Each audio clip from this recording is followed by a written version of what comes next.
mayam na su yam pamagada du makhal consider business makhal am porke material su ko lem na phangba ba haidi lem na collection to ba paisa chang na collection to ba hai tar ko hi ma'am welcome back to ma'am ki business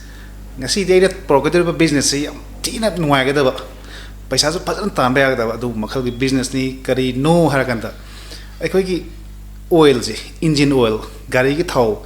workshop ta lem ta ma'am mai ko makhoi ma'am loi collection to bi ra ba no ma da collection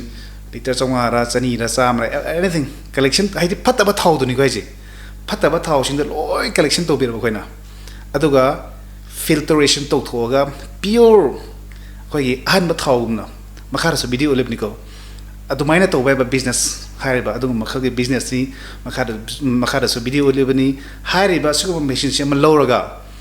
yam phajana to ba business no magi natrang na thagi phajana tan ba adu makhagi business ni manabadna kanago bisna asuguma makhagi business pa bibiyaraga di makage contact number sa phone to biro aduga masi magi machine si haidi GST transport everything yaroga almost 4.5 to 5 lakhs something ta basu yai tawatu ba hariba business si adu ki menti kanaba maramdi akoi raw material si workshop ta tara leina haidi patabo engine oil dinu gaji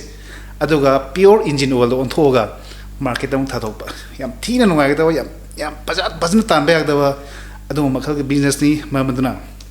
nongti ge business to ba mo mayam gi apik bor jo so bor ju ai nai jakhi ba dugumna ai nongti gi mayam gi dongta business to ba paisa tan ba lambi mayam poroke mamaduna hari ba sigum makhal ki business si pambi biaro ga di makhage contact number si the phone to pito thank you